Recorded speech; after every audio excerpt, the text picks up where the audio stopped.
Hello, dear listener, dear viewer. My name is Mompoloki Lerumo Mogobe. Sorry about the mask. We have to obey the protocols. Welcome to yet another exciting episode of Mogobe Nuggets of Wisdom podcast.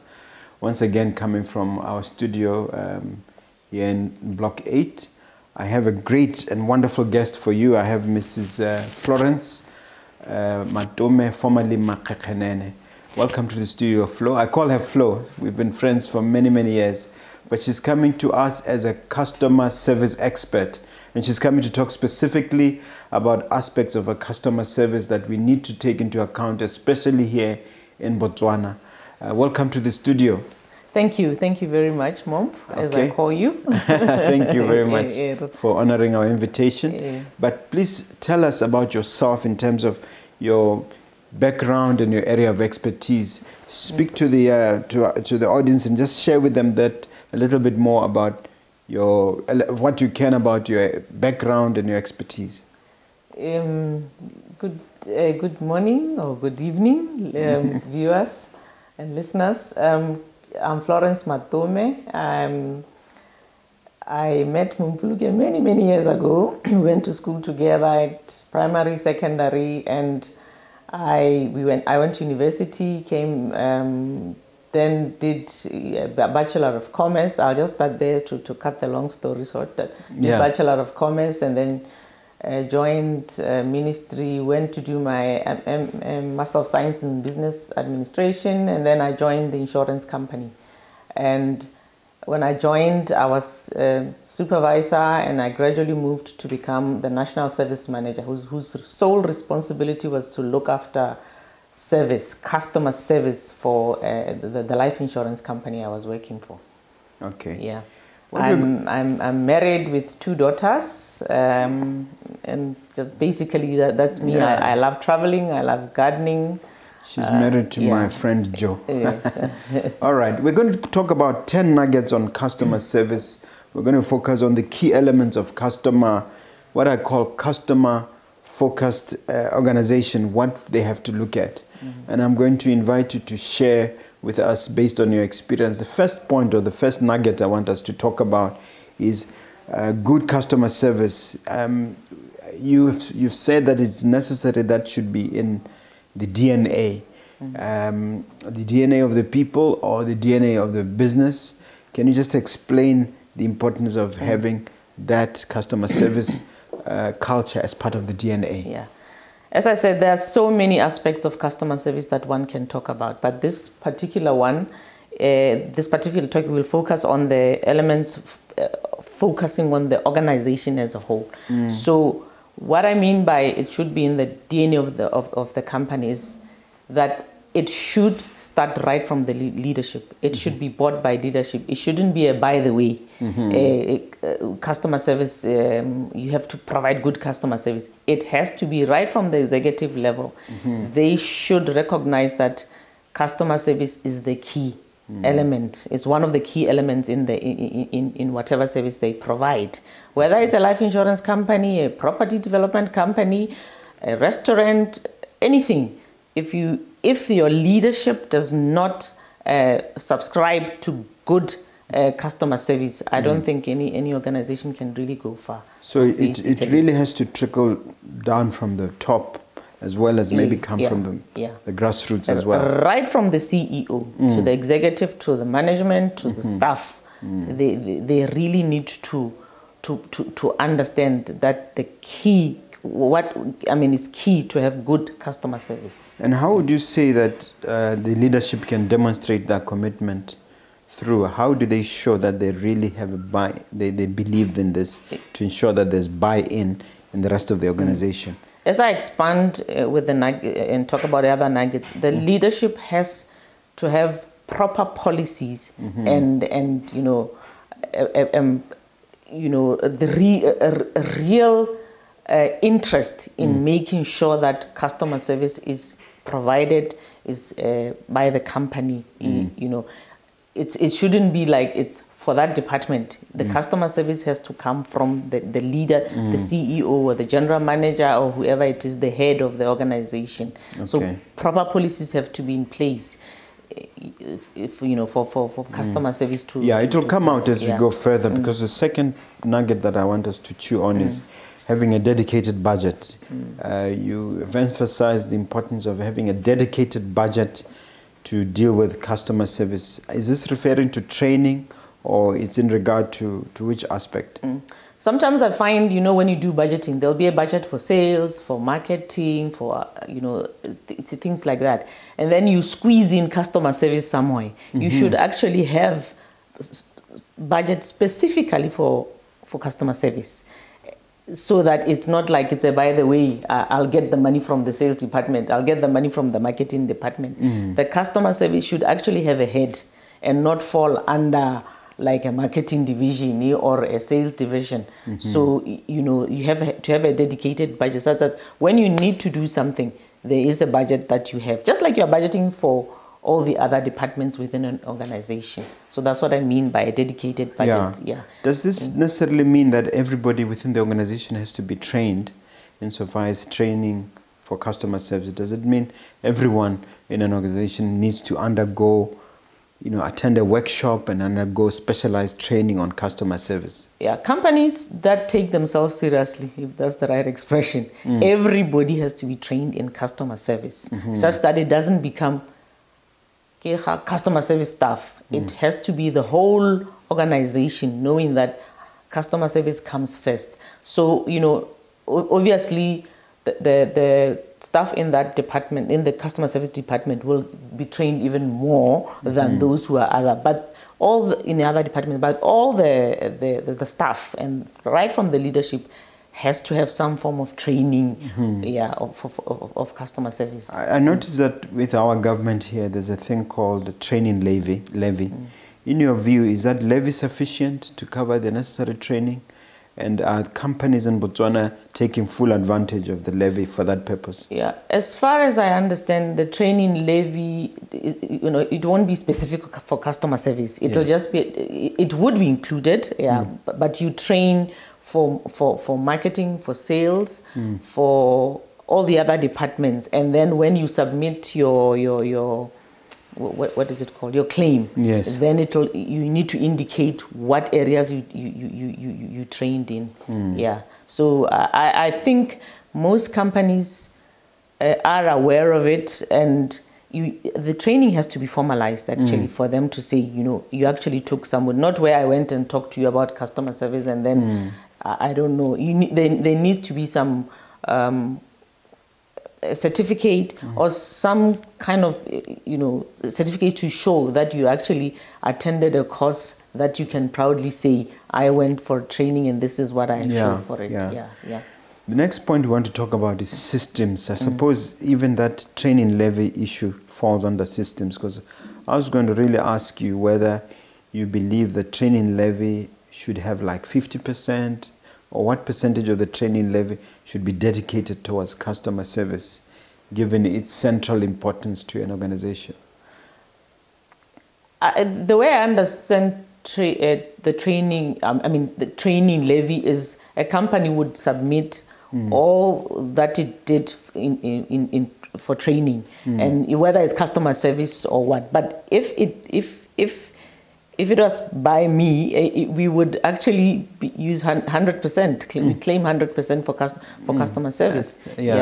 Because it's foundational. And customer service encompasses quite a lot of training. You know, you need to know the system. You need to know the company policy. You need to know, you know, how to treat the customer. You need to know so many aspects of customer service. So can you expound a bit more on the need for systems to be able to support customer service? You talked about easy manual interventions. There's a common saying here: system is down. System is down. And when the system is down, then you are sent back home.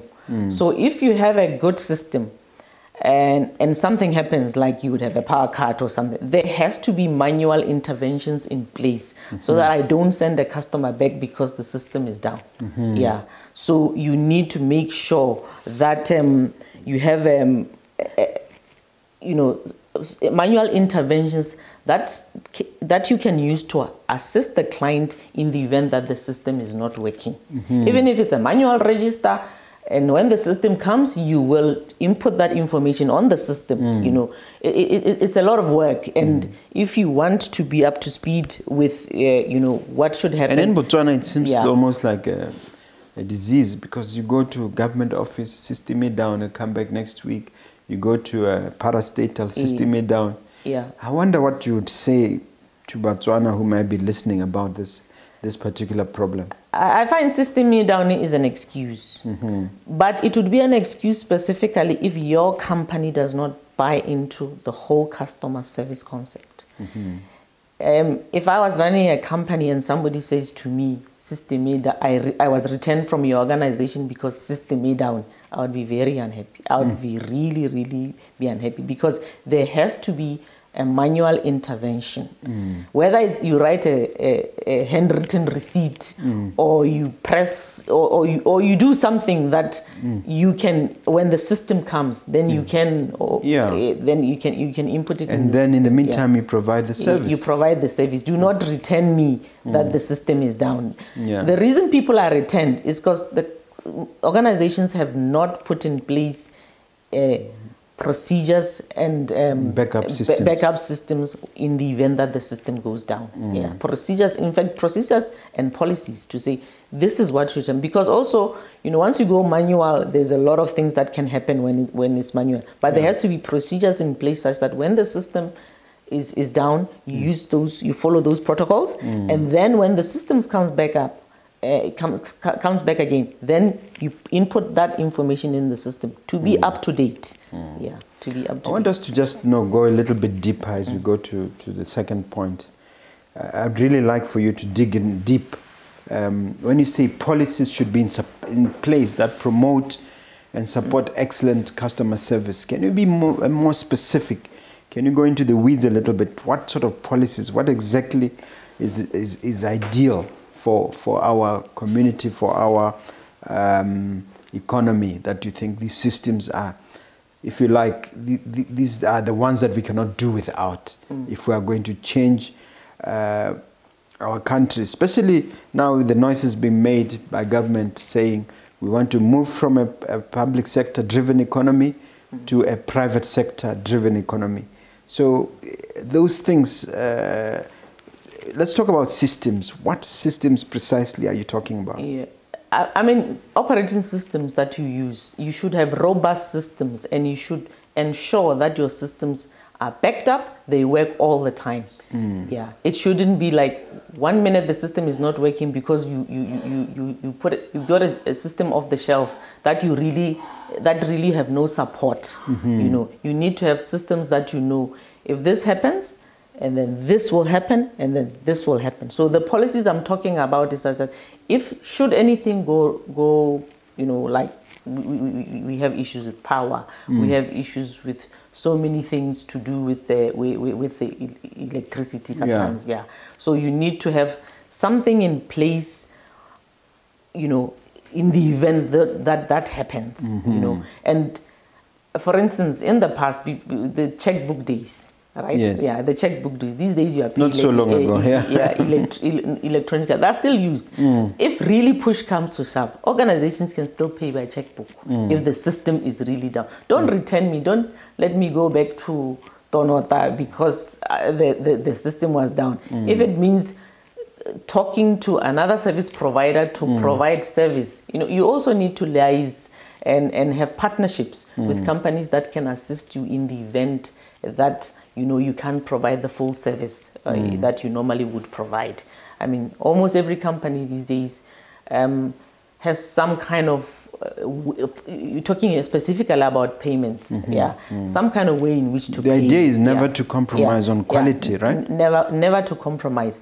And you need to have manual, you know, like forms. If the form is generated by the system, you should have a backup plan that if the system is not working, there's a form that I can complete that can then be uploaded in the system. Those are the kind of things that one needs to have. You know, not when you are returned because we forgot to make enough copies of the form. It shouldn't be like that because the system is not working and I can't print. Yes. You see what I mean? Yeah. It boils down to people, isn't it? As we go into number 5, it boils down to the quality of people. What did you say about Botswana generally, where you come into even a shop, you find somebody chewing gum on Facebook, not even making eye contact, and sort of not really caring about the customer. Yeah. Issues of attitude. Do you want to talk about that? Yeah, that's why I said choose the right people. The tendency is sometimes just to put somebody that you couldn't place in another department to customer service. Customer service is not an easy job. Providing customer service is not an easy job. So you need to have the passion. There should be a rigorous selection process. Just as you would choose somebody in another department, somebody in finance has to be trained and maybe if they have to be a chartered accountant, management accountant. A customer service person has to have the empathy. They have to also love what they're doing. It's not an easy job. You have to sometimes to smile when you really don't need to smile. But that's another. We can talk about what person makes a good customer service individual. On another in another. No, you can just touch on it in passing. But it's somebody the basic traits. Somebody who's got empathy, somebody who's patient, somebody who loves what they're doing, who actually loves helping people. There are people you can tell they are put in this place. Even when they're helping you, they are not. They're on the phone. They're chewing gum, like I said. They are immediately. They finish helping you, they touch their phone and start communicating with their friends. I don't know whether it's being on Facebook or whatever. You need to make sure that when I leave that place, I am completely 100% set and I can come back. Here's my question in relation to that. Are those people born? In other words, do they come naturally or do you have to train them and create them from within the organization? Some are, some are, I can say some have those traits in them. They are, like that. Empathetic people. They are, they love working around people. Like you can say, this is a salesperson.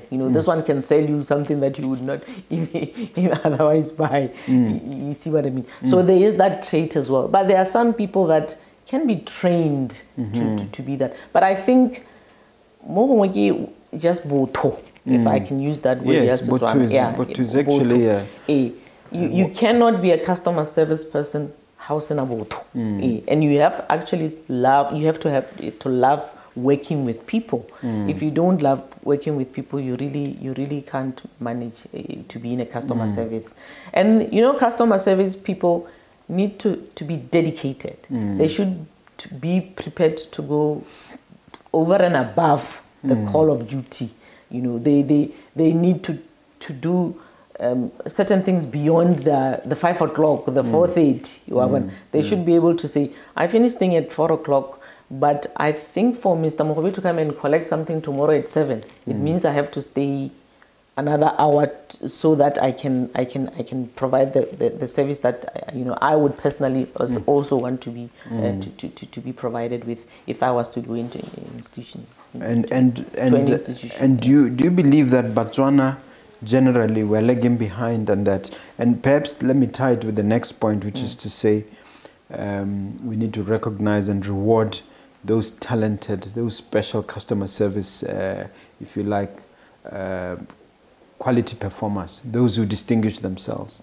So I want you to answer that in the context of Botswana, as to say whether we are lagging behind, how well are we doing compared to other countries? I think it goes back to my issue of having the leadership that buys into customer service.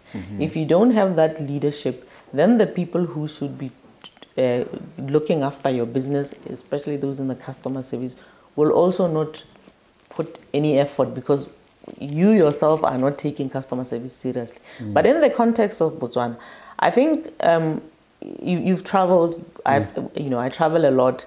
I think certain things we learn from other people, but generally, Botswana hela baboto, so they should be able to provide good customer service. They don't provide it because, as I say, maybe it wasn't, organization take it, yes, it's been neglected. People don't take it seriously. That's why, they will say, was customer service. Yeah. When really you, just as much as you rigorously make sure that you recruit the right person for. So let me see if I'm understanding you correctly. Let me see if I'm understanding you. You're saying that the foundation of Botu we have as Botswana. However, because our organizations are not customer service focused or oriented, and our leadership is lacking, we find that we are not able to fully utilize our people and take full and make them good customer service performance. Is that what you're saying? Yeah, leadership in certain organizations. There are organizations, it's just that I can't name them. There are certain organizations here in Botswana that I know people can actually copy from, where I can tell that this organization, they take customer service seriously.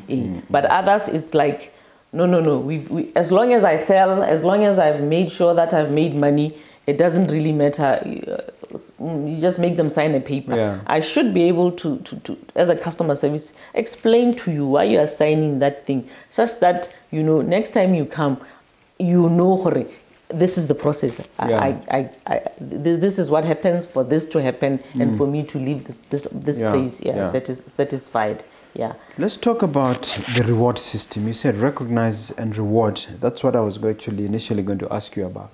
How do you do that? How do you recognize and how do you reward? You need to motivate customer service people, and you need to also reward them accordingly. If celebrate customer service, celebrate good customer service, put them at the forefront and say to them, this is my customer service somebody who's excelling, somebody who excels in customer service. Make noise about it, such that they feel proud, just as much as you make noise about somebody who sold you 10 things instead of 2. So you need to recognize customer service. If it means having award ceremonies for them, special dispensation for them because they have actually provided you with the service that to elevate your company from here to the next level, so that they feel proud. So the reward, I noticed that when you talk about reward, you're not mentioning money. It shouldn't necessarily about it. It's not necessarily about money. It's about feeling good to have offered that service, and people notice you've done something good. People recognize, the leadership recognize, your immediate supervisor, your immediate manager recognizes. It's not just about the salary increment or something. And reward them appropriately. Don't reward them lower because give a customer service. No, I see. Okay, you see what I mean. No, reward can come in many different ways. All right. Another aspect of customer service which you are very big on is that you need to reward your customers and to profile them and manage them. As well as managing their expectations. I like the expression. You have to obsess over the customer needs. Perhaps for entrepreneurs especially, you need to speak a bit more loudly about that one, because we have a lot of entrepreneurs who follow this program. As an organization, you have to know your customers. You have to do research, and research you get from the different people coming into your organization. And depending obviously from industry to industry, you will know these ones. If you can differentiate by what they can afford, differentiate by what they like, things like that. So you should be able to make them feel good, feel they want to come to your organization. Obsess about them. Even get your customer service staff to know their staff by name. It makes you feel good when you've been in an organization and somebody says, Mr. Mogobe, you are back again. Welcome back. Even if you're not going to do something, you'll probably end up paying something, buying something. You see what I mean? So and that can only be done by collecting data. You know, customer service has got a lot of data. So you have that data, and you have, you know, engage a research company or within you, depending on obviously on the size of the organization, you have a research unit. Just categorize the little things that your what clients sort of information goes into that data? What is goes into that data bank? You know, like, you know, their age, the questions that they ask, you know, just the profiling, the interest, the profiling of the client. You know, will just show you. I'm told that's what cell phone companies do, and that's Facebook. That's what they do. Yeah, they already started profiling us with the COVID. They're already seeing that many people are asking questions like, how can I increase my data? You know, how can are they? You know, how can I increase the data that I have? Because now everybody's going digital, order online. So they're already getting a lot of information from us. Every time you know, when you get into the internet, they know you went into the site. So they know more about us than we know about ourselves, apparently. Actually, you realize if you've gone and searched about gardening, the next thing you see, things coming in showing you pictures of lovely gardens and flowers and things like that. You see what I mean?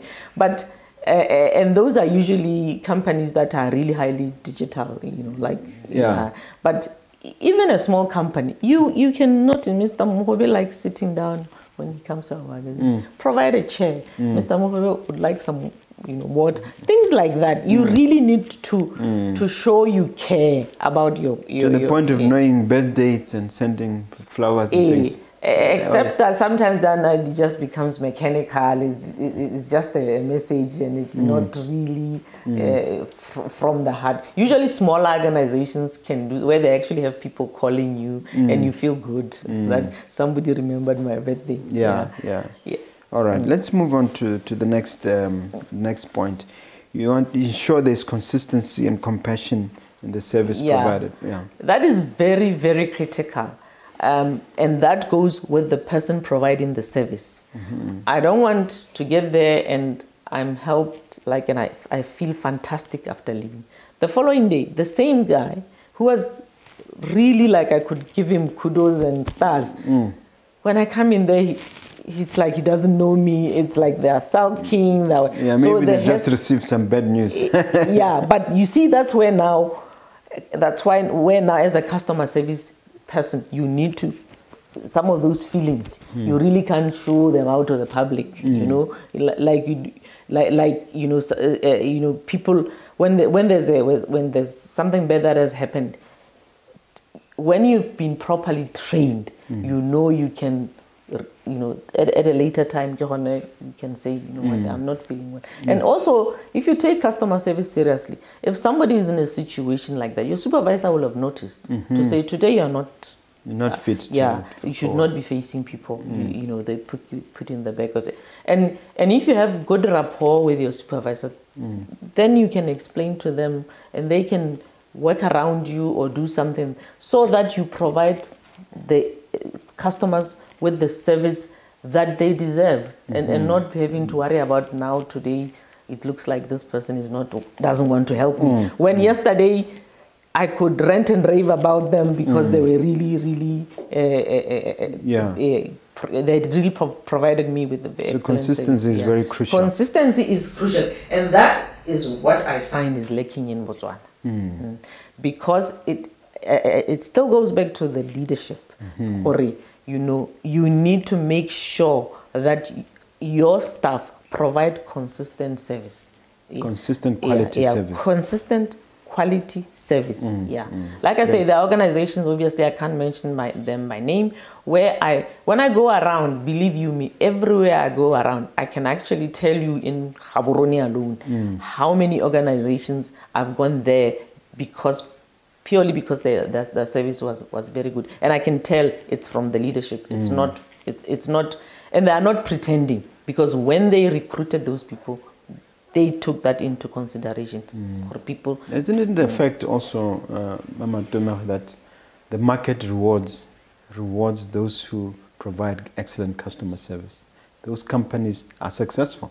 Yes, yes, it's true, it's true. Airline companies are very big on customer service, very, very big. There are certain airlines in the US where if you make a mistake, they are not, because you would have gone through rigorous training, and if you you did something you shouldn't do, and because the policies were there and spelled out, they don't hesitate. But they will also reward you very, very well, including your customers as well. To make them feel really wanting to come back. One of the last points we want to talk about is the feedback mechanisms in place. What are those, and why are they important?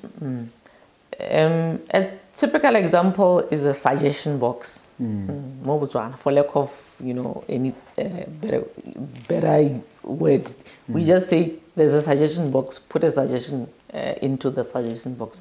People do put suggestions, but does your organization then take those suggestions serious? Do they need to literally go through them one by one to try and understand? Even somebody just said, I came in and the curtain was, I don't know, or maybe the blind wasn't looking nice. Next time do this. It means something. It's something that you need to look at. Maybe it's the look and feel of your organization. Some people are big on how the place looks like, So even small things like that, somebody was not smiling, somebody was, take it seriously and take each one of them, even if it means calling back that client and saying. Some companies, I think some banks, you can actually write an electronic message or something as you walk out. Yeah, that's why I started with suggestion box, and then there's the electronic these days where you click in and you tick, or like there's a service for said, for it's okay, excellent, that kind of thing, and obviously because we're really moving digital, a lot of things will be inbuilt into our systems as well. Because some questions in certain organizations, they'll ask you, and you wouldn't know that they're actually getting some information from you so that they can improve on their on their customer service. Some use external parties. They have a call center that will call and say, you went to Ms. Mogobe Incorporated and tell us about, on a scale of 1 to 7, take those seriously. Give them feedback. What do you think of using people like secret shoppers? I've seen the organizations that call themselves secret shoppers, which go to organizations pretending to be customers, and they're taking notes. That's another way of collecting information from your customer and from your service provider, your customer service individual.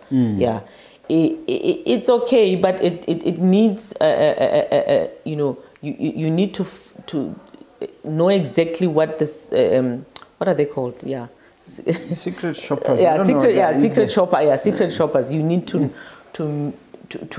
have like this particular week we are secret shopping on this particular issue, so that it doesn't become haphazard. In other words, it has to be targeted. It has to be targeted secret shopping, and then you use that information to improve. To improve. Okay. To improve. All right.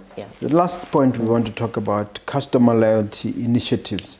It's tricky because how do you induce and inspire loyalty from a customer? How do I give you Nkwaba as an example there, as my customer from a video point of view? How do I make him loyal? What sort of things do you have to do to make somebody loyal to you? Isn't it tricky? Yeah, the reason I'm saying I say it's tricky is because it'll differ from industry to industry. Airlines are big on loyalty, and shops, like, they'll give you points and they will give you an extra something, and like airlines will probably give you free ticket or air miles, or that's all customer loyalty. But it goes with funding.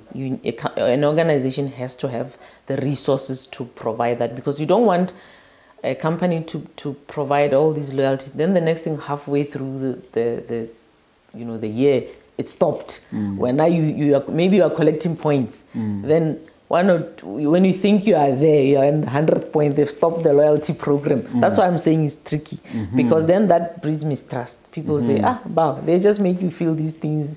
And then when you are about to get whatever they promised you, because sometimes it comes with promises, this is what you will get if you get 90 points, and we'll give you an extra point. T's and C's apply. There's always T's and C's apply in everything. But that's why I'm saying it's tricky. But it can work where, it's consistent. And you give people enough time to say, this thing is going to be running for so long.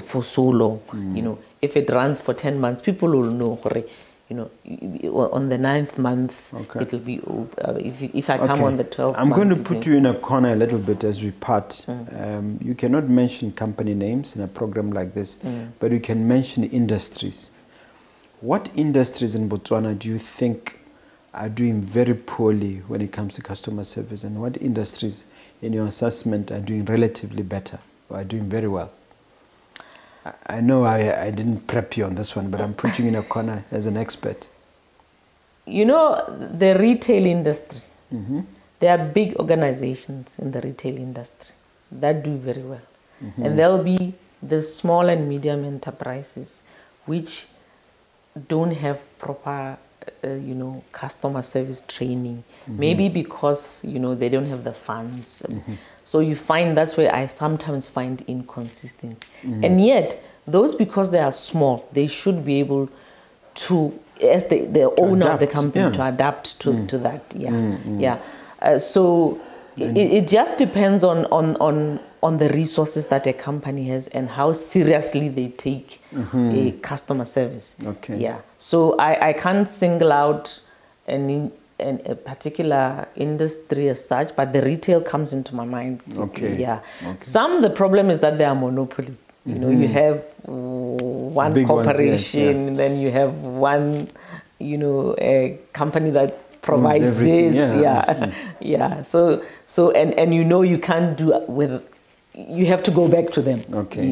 Especially like here in Botswana. As we come to the end of our time together, I'd like you to look at the camera, talk to our audience, and tell them one takeaway, one little message, one positive or negative, something to go home with, something to remember you by, something, if you like, just that final extra bonus nugget that you want to share. I'm very passionate about customer service, as I said. When I go into any institution, whether it be government, private, small, big, I look at the way that your staff, your customer service people treat me. And I can tell you, I know companies that I know I've gone back to them purely because they provided me with consistent service every time. So, a customer service person should be consistent all the time. That's what I would want to leave you with. Thank wonderful. Now, how do we reach you? For instance, if somebody is interested in taking this conversation further, or perhaps even getting in touch with you for bigger and better insights on these things we discussed, how do we reach you? I'm currently available on email and as well as on just my cell phone, not on big social media as yet. What's the email address? My email address is guklatso@yahoo.com for the time being. But guklatso@yahoo.com. That's straightforward enough. Now you have to encourage our viewers to please subscribe to Mogobe Nuggets of Wisdom podcast. That's the least you can do for us as we part. I would urge viewers and listeners, please subscribe to this Mogobe Nuggets. I find it's very interesting and there's a lot you can learn from it. And I think I'll come back again with another aspect of customer service. We'll see how this one goes, but I urge you to go through Mogobe Nuggets. They've got a lot of interesting content that I've gone through myself. Thank you. Thank you very much. It remains for me to thank you, Mama Matome, for such your generous wisdom and for sharing your experiences with us. It was indeed a pleasurable interview. Thank you very much. You're welcome.